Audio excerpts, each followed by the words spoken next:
할렐루야. 3월 26일입니다. 매일 성경 말씀 묵상 주님의 이름으로 시작합니다. 요한복음 16장 25절부터 33절의 말씀입니다. 이것을 비유로 너희에게 일렀거니와 때가 이르면 다시는 비유로 너희에게 이르지 않고 아버지에 대한 것을 밝히 이르리라.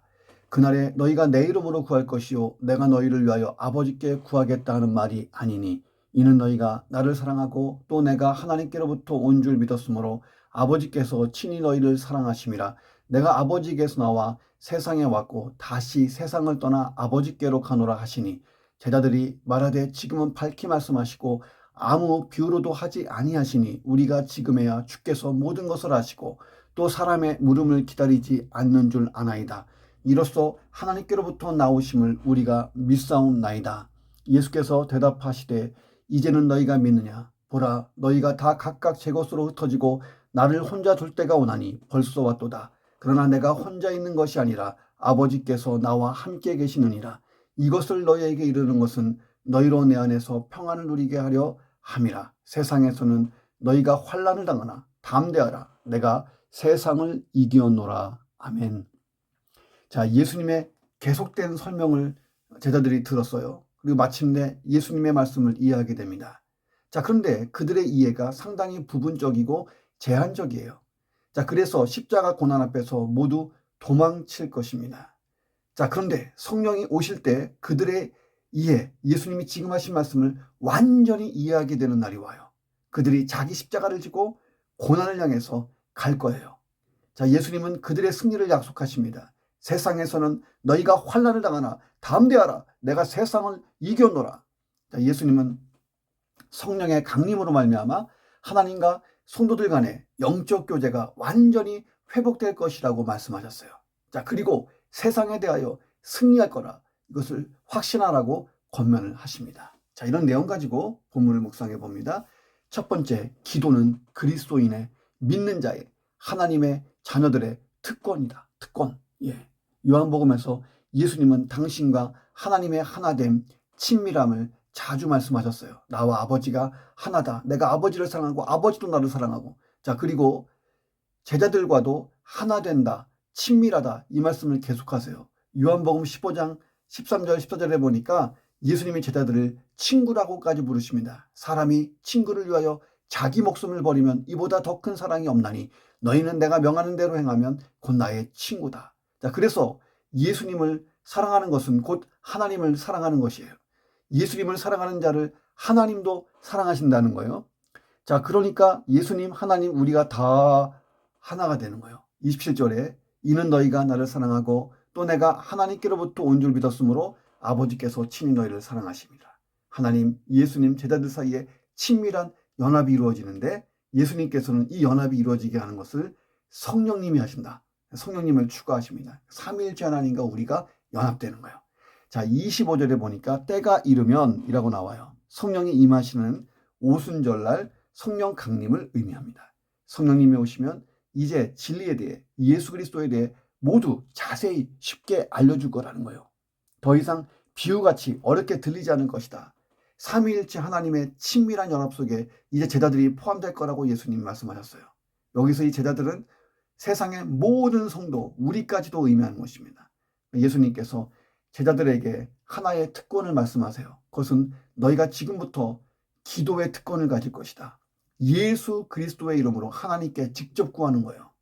자, 그때까지만 해도 제자들은요, 예수님을 의지하고 살았잖아요. 예수님이 뭘 다 해주셔야 돼요. 자, 그런데 이제 직접 구하면 돼요. 예수님처럼 아버지 하나님께 구하는 거예요.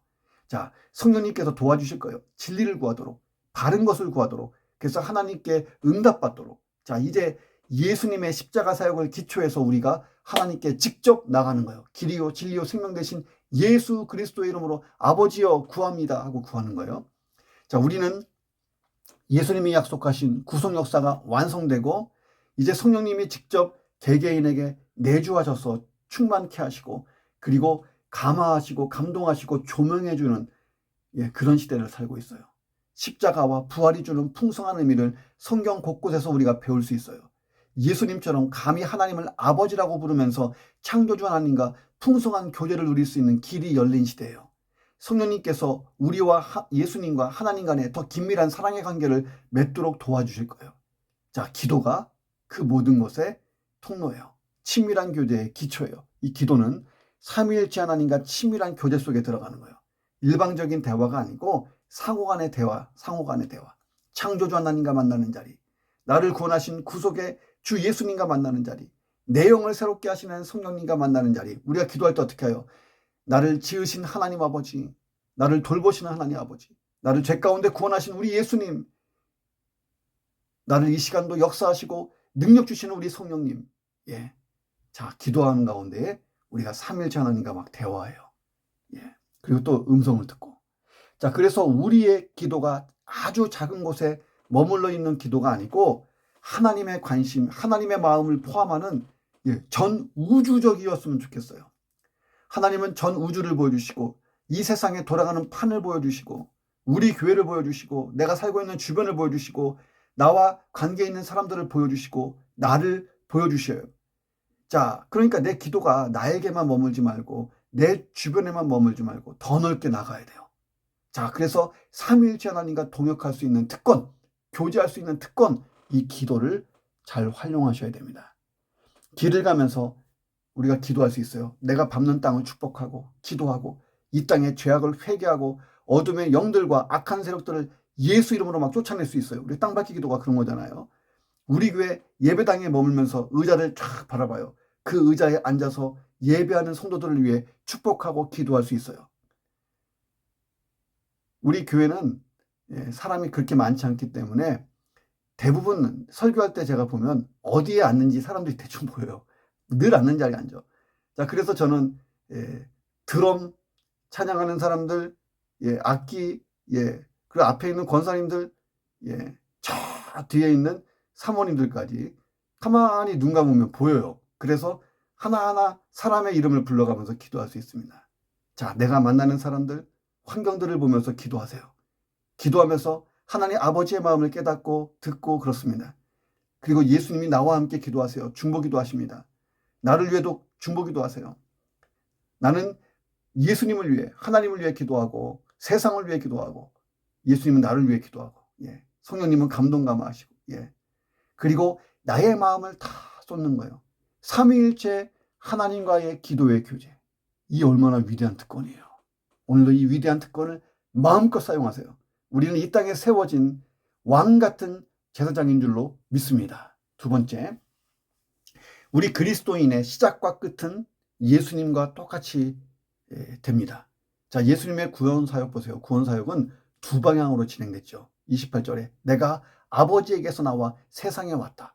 다시 세상을 떠나 아버지에게 간다. 자, 하나는 하나님을 떠나 세상으로 오신 예수님의 성육신 사건이에요. 또 하나는 세상을 떠나 하나님께 돌아가시는 부활하신 예수님 십자가와 부활 사건, 승천 사건이에요. 자, 예수님의 기원은 하늘이에요.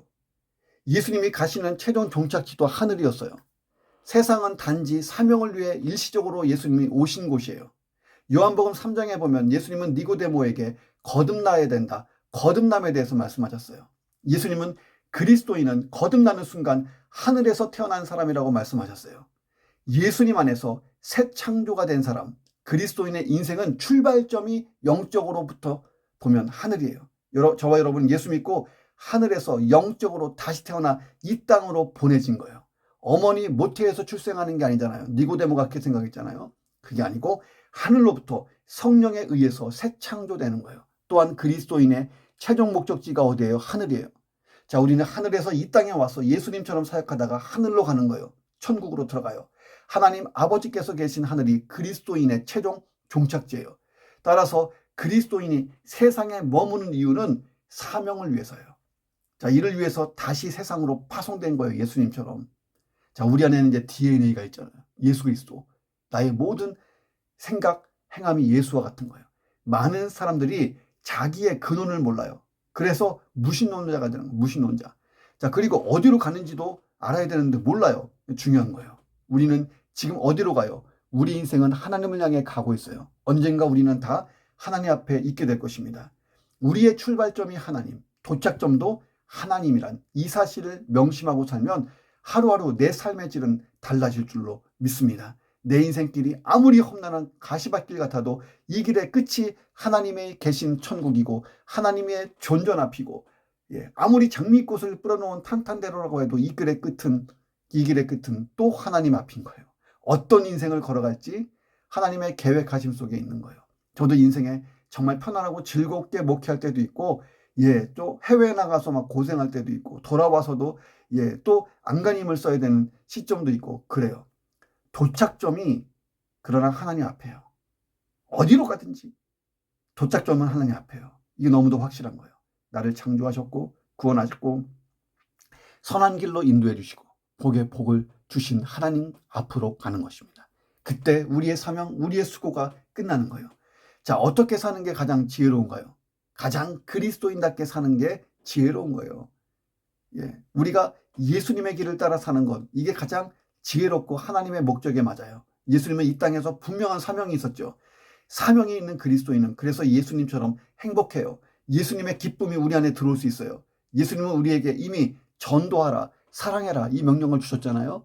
이 명령을 내 삶 속에 잘 적용해가는 삶, 사명 있는 그리스도인, 가장 복된 인생이에요. 자, 나에게 적용된 사명은 뭐예요? 크고 작은 많은 사명이 있잖아요.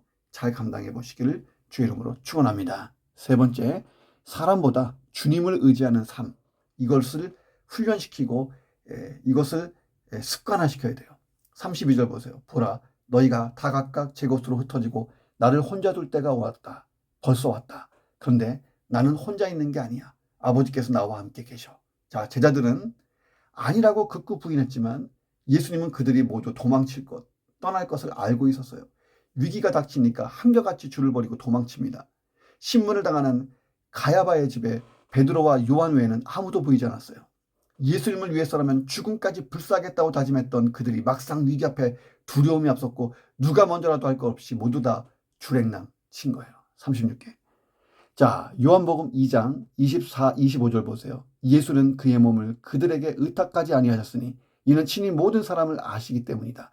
또 사람에 대하여 누구의 증언도 받으실 필요가 없으니 이는 그가 친히 사람의 속에 있는 것을 아셨음이니라. 자, 예수님은 사람을 의지하지 않고 살았어요. 자, 예수님이 센세이션을 일으키고 기적을 일으키고 말씀 전하시고 막 백성들 사이에 왕의 추대를 받고 승승장구하실 때 얼마나 많은 사람이 예수님께로 왔겠어요. 요즘 말로 하면 예수님 전도 여행에 비행기 타고 다니세요. 프레스티지 비즈니스석 제가 할게요. 아니요, 1등석을 제가 할게요. 예수님 호텔요, 5 호텔 제가 다 예약하겠습니다. 예수님 이거 전도 여행에 보태 쓰세요. 얼마나 많은 사람이 예수님께 달라붙어서 뭔가 얻으려고도 하고 뭔가 드리려고 했겠어요. 그런데 예수님은 의지하지 않았어요. 머리 둘 곳조차 없었던, 집조차 없이 살았던 것입니다. 그 예수님이 하나님을 의지했어요. 자, 예수님은 하나님보다 제자들을 의지하지 않았어요. 이 제자들을 의지했다면 도망치는 제자들을 보며 얼마나 크게 낙심했을까요? 십자가의 죽음까지 계속 갈 수 없는 거예요. 자, 십자가 죽음까지 갈 수 있었던 것은 예수님이 끝까지 아버지 하나님 한 분만 의지했던 거예요. 가능했던 것입니다. 자, 우리는 예수님이 제자들이 배반할 것을 예고하시는 것을 봤잖아요. 자, 우리는 사람은요, 사랑해야 될 대상이지 의지해야 될 대상이 아니라는 것을 깨닫습니다. 의지할 대상은 딱 한 분, 우리 주님밖에 없는 거예요. 사람을 믿지 말고 무조건 의심해라 이 말이 아니잖아요. 사람을 의지해야 될 대상으로 삼지 말라는 거예요. 사도 바울 역시 당시 유대인 지도자들 중에서도 도덕질하지 말라 반포하면서 도덕질하냐, 간음하지 말라고 가르치면서 간음하냐, 우상을 가증히 여긴다고 말하면서 신사의 물건을 도둑질하냐, 이렇게 막 호통쳤잖아요. 사람을 의지하지 않고 주님을 의지하는 사람이 견고하게 서 있을 수 있는 거예요. 주님은 흔들리지 않아요. 변하지 않고 제한적이지 않으시잖아요.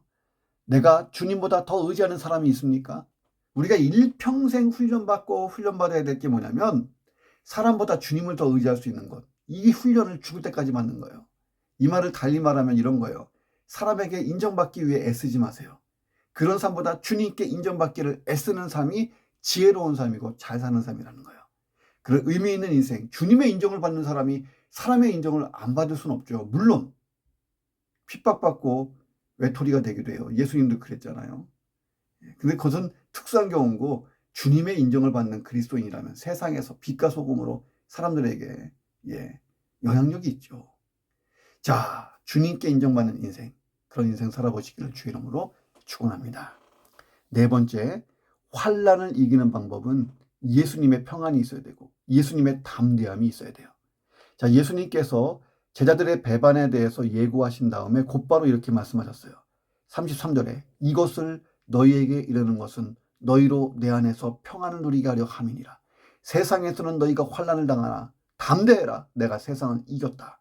자, 이것을 너희에게 이르렀다. 이뤘다. 이건 뭐냐면 이것은 의미하는 것은 제자들에게 하신 예수님의 말씀이에요. 뭐냐면 십자가 죽음 그리고 영광이에요. 자, 이런 이야기를 들으면서 제자들의 마음이 두려움이 생겼어요. 그런데 그 두려움이 생기면 안 되는 거예요. 왜냐하면 그 두려움은 예수님의 말씀을 잘못 이해해서 찾아오는 거예요. 너희로 내 안에서 평안을 누리게 하려 함이라. 자, 이것을 원문의 뉘앙스를 살려 번역해 볼게요. 너희가 내 안에서 평안을 지속적으로 소유하기 위하여. 자, 예수님의 말씀을 제대로 깨달았다면 예수님 안에서 평안을 지속적으로 소유한다는 거예요. 이 평안이 선행되어야 환난이 다가왔을 때 제자답게 살 수 있는 거예요. 그러면 궁금해요. 예수님이 나의 평안을 너희에게 주노라. 평안을 너희에게 주노라. 나의 평안을 주노라. 예수님의 평안이 뭐냐는 거예요. 이것은 사람이나 환경에 의해 좌우되는 평안이 아니에요. 하늘로부터 하나님께로부터 내려오는 평안이에요. 예수님은 그것을 나의 평안이라고 하셨어요. 요한복음 14장 27절에서 평안을 너희에게 끼치노니 곧 나의 평안을 너희에게 주노라. 내가 너희에게 주는 것은 세상이 주는 것과 같지 않다. 너희는 마음에 근심하지도 말고 두려워하지도 말라. 자, 제자들의 마음의 근심과 두려움이 떠나가려면 바로 예수님의 이 평안이 임해야 돼요. 십자가 죽음을 향해서도 담대히 나아갈 수 있었던 그 평안을 누리라는 거예요. 이 평안은 하나님이 예수님에게 주신 평안이고 그리고 우리에게 주실 거예요. 이 평안은 어떤 목적론적 평안이 아니라 존재론적 평안이에요. 어떤 주어진 환경에서 환경이 좋아서 오는 평안이 아닙니다. 관계에서 오는 평안이에요. 중요합니다. 예수님은 하나님과의 관계가 확실했죠. 아버지는 나를 사랑하셔. 나도 아버지를 사랑해. 나는 아버지의 뜻을 존중하고 그 뜻을 따를 거야. 그리고 아버지께서 나를 영광 가운데 인도하실 거야. 마지막은 영광이야. 자, 예수님은 하나님과의 관계 속에서 오는 평안을 누렸어요. 그리스도를 본받아라는 책을 쓴 토마스 아켄피스가 예수 그리스도의 품을 떠나서는 평안이 없었습니다. 그의 품 안에 안기우기 전에는 참 평안이 없었습니다. 쉴 새 없이 불안하고 불만 걱정 그칠 사이가 없었습니다. 라고 고백을 했어요. 세상에서 너희가 환난을 당하나 이렇게 말씀하셨어요. 예수님 말씀대로 우리가 세상에서 환난을 피해갈 수는 없어요. 그러나 주 안에서 담대함을 가져야 돼요. 자, 그러면 예수님이 세상을 이기신 것처럼 내 힘이 아닌 주님의 도우시는 힘으로 나도 세상을 이길 수 있다는 거예요. 자, 그런데 그 담대함의 원천이 뭐냐면 예수님이 주시는 평안이에요. 오늘 내 삶에 그 평안이 넘치기를 기도하세요. 찬송가에 한 구절이 있죠. 평화로다. 자, 어디서부터? 하늘 위에서 내려오네. 자, 그 사랑의 물결이 영원토록 내 영혼을 덮어야 돼요. 그리고 내 마음속에 솟아난 이 평안은 깊이 묻힌 보배예요. 나의 이 보화를 캐나갈 자 아무도 없어요. 하늘의 평안은요, 누구도 못 뺏어요. 흔들리지 않아요. 이 평안 갖고 계십니까? 꼭 가지시기를 주의 이름으로 축원합니다. 기도하겠습니다. 하나님, 내가 기도할 때에 삼위일체 하나님과 친밀한 교제 속에 있습니다. 하나님, 그 교제 속에서 마음의 평안, 또 영적인 담대함, 하나님 나를 사랑하신다는 하나님의 음성, 예수 그리스도 십자가의 은혜, 나를 감동감하시는 성령의 능력, 많은 것을 체험하고 우리가 온 세상을 품으면서 기도하고 주의 일 섬기게 하여 주옵소서. 예수님의 길을 따라 걸으며 행복을 누리는 그리스도인으로 살게 하시고 사람을 의지하기보다 주님을 더 의지하는 신앙 되게 하시며 예수의 평안이 되게 임하여 모든 환난에서 담대하고 승리하게 도와 주옵소서. 예수 그리스도의 이름으로 기도드립니다. 아멘.